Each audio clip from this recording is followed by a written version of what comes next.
Hey everybody, so today let's explore Brawl in Cellblock 99 starring Vince Vaughn.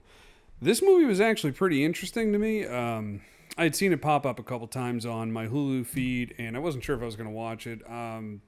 Generally speaking, I like Vince Vaughn when he's funny. You know, Wedding Crashers, Dodgeball, some of his best stuff. And this movie was definitely a bit darker for somebody like Vince Vaughn. So the movie starts out with Vince Vaughn playing a guy named Bradley. Make sure you call him Bradley. He does not like being called Brad. He pulls up to an auto repair shop driving a tow truck. You know, talks to his boss like, "Hey, boss, I got this good car coming up." And unfortunately, his boss pulls him to the side, tries to pull him to the side, and he basically, Vince Vaughn's like, "Yeah, whatever, just tell me what you need to tell me." And he gets laid off first opening part of the movie. And it kind of added to the realism of the struggle that a lot of people have in this world, that they're just trying to, you know, go to work every day, be a good person, and make some money. So Vince Vaughn ends up going home a little bit early, notices his, I think, girlfriend at the time, it might be his wife, I can't remember, was sort of doing makeup in the mirror and stuff. She's got hickeys all over her. He goes up to her car and demands to see her cell phone. She doesn't want to give it to him, so he yanks it from her, dumps a purse on the ground, checks the phone, asks how long it's been going on. She's been seeing somebody for like 3 months. So he tells her to get in the house because he wants to talk to her. She goes in the house and he literally beats the fuck out of her car. Just smashes the window, rips the hood right off and chucks it. So it shows that he's definitely got a mean streak inside of him, but he didn't want to take it out on her, which, I mean, that was a plus. Goes inside and starts talking to her, wants to know if she fell off the wagon. She wants to know if he fell off the wagon. It's kind of later revealed that he used to be a pretty bad alcoholic. You know, he wants to work it out with her, so he decides that, you know, since he lost his job, he wants to do something that'll make him more money. So he becomes a drug mule. During this, you know, fast forward 16 months and, you know, he's doing really well. She's pregnant. Everything seems to be going pretty good for him, but it's the world of drug muling, so nothing's going to last forever. His boss gets a contact with somebody from a cartel, and he gets hooked up with these two guys that he said flat out he doesn't want to work with one of them because that dude seems like a junkie, like he was messed up on some stuff. But his boss is like, "Look, we really need this deal to go down." So they go ahead, they pick up the drugs, and they're walking on a pier. And Vince Vaughn tells them, "Ditch the stuff, we'll come back and get it later." Well, they're like, "No, we're going to take it." So they took it, and they start getting into a firefight with cops. But Vince Vaughn's not a real bad guy. Even though he's doing illegal stuff, he's doing things just to sort of, for his wife and his unborn daughter, and he wants to, you know, kind of do the right thing. Well, as they're firing at the cops, they shot one of the cops' arms off. They're really messing the cops up with these automatic weapons. Vince Vaughn has the opportunity to actually leave. Instead, he comes back and he shoots the Mexican dudes that he was working with.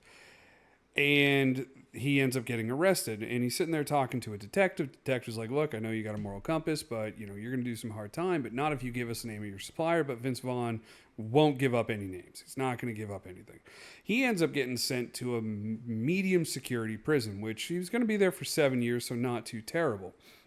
But he gets a phone call one day. No, excuse me, he gets a visitor. And the visitor comes down and tells him, "Hey, you know, he's there under the guise of being his wife's OBGYN and says there's something wrong with the baby." So Vince Vaughn's like, "You're not the doctor. Who are you?" The guy goes, "You cost my employer $3.2 million, shows him a picture, and he's got Vince Vaughn's wife strapped to a chair. And he says, "You know, I've got an abortionist coming in from Korea that knows how to sever the limbs of your child, but still the child can be born. It's just going to be all jacked up."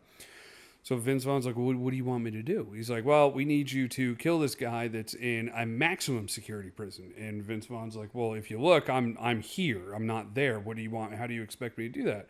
So he pretty much tells him, "You know, you'll figure out a way to show them that you don't belong here." And so as Vince Vaughn is being led back to his cell, he just starts waylaying on a guard. Another guard comes over. He ends up beating up 3 guards. They ship him off to a maximum security prison. And this place is more of a torture chamber than a prison. He gets into his room. There's broken glass all over the floor. It's not a good place to be. Excuse me. Backtrack. He gets to his room and the toilet doesn't work at all and it's full of shit. He goes out into the yard. He gets into a fight with some guys. He pretty much fucks up like 4 guys. Then he gets sent to the real hard part of the prison because that's where he thinks his target is. And when he gets there, it's full of like glass on the floor. They end up strapping this belt to him that the warden just puts a buzzer and it electric shocks him. So he's asking the other inmates, "Hey, is so and so here? Is so and so here?" And everybody's like, "We've never heard of this guy. We don't know who this guy is." So some guards come out and they pull him out and they bring him into a room. And come to find out, it was actually the cartel leader. And he's like, "You know what? You cost me money. Here's a picture of your wife. We're going to really do this to her." And there's really nothing he can do. And he basically tells him, "Look, if I get so much of as a scratch on me, they're going to do this to your wife and do this to your kid." So they're all set and ready. It's pretty much Vince Vaughn figures out no matter what happens, his wife and child are not going to make it. And he's just going to have to live this life of torture. So he ends up taking these pads and he puts them on his back behind the taser belt. And a couple guards come over and he beats the shit out of them and he ends up taking out the belt and he goes and he finds that the cartel guy, because he's in this big cell with him and his cronies, and he just beats the shit out of one guy, stomps him in the face, kills him, beats the shit out of another guy. I think he broke that guy's back, killed him. So he ends up killing the guy's bodyguards. Well, the guy's on the phone. He's like, "Listen, if you don't hear from me in 10 minutes, go ahead with the procedure. If you don't hear from me in an hour, go ahead and kill them all." So Vince Vaughn says, "Well, you know what?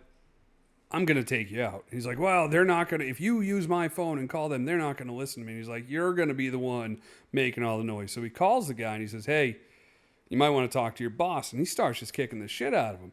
And he says to him, "Listen," he tells the boss, "if you don't call this off, send my wife back to my old boss, I'm not going to kill you. I'm going to bring you over to this part of the prison and they're just going to cornhole you for fun." So he gets the guy to call off the hit and he tells the guy, "You know what? I'm not going to let you go until I get proof that my wife is with my friend." So they end up bringing the wife to the friend, and the guy that's driving's got a gun on the friend. He's like, "I'm not going to," basically showing him, "Don't do anything." So as they're driving away, the guy pulls up Vince Vaughn's friend, pulls up I think it looked like an AR-15, and starts popping off rounds and takes out the driver. And then his wife actually grabs a rifle and pops off the abortionist that was going to hurt her kid. While this is going down, Vince Vaughn is locked in a certain part of the prison, and he's using his prison door as a shield. And he tells the warden, "Listen, when I get this phone call, after 1 minute, I will turn myself into you." And the warden actually kind of waits patiently. He goes back into his stall where the cartel leader is after he gets a phone call from his wife saying all's good. And the warden's like, "Hey, you said after the phone call." And Vince Vaughn's like, "By my count, I still have 1 minute." And he goes over and he starts stomping the cartel dude. And he's stomping him in this hole in the ground. It's basically just a shithole because he doesn't have a toilet. And he said something to the effect of, "I've heard that when the head is severed from the body, it stays alive for a few minutes. I hope that's true." And he literally kicks this guy's head off and it lands in just the pile of shit that was there. The warden comes in.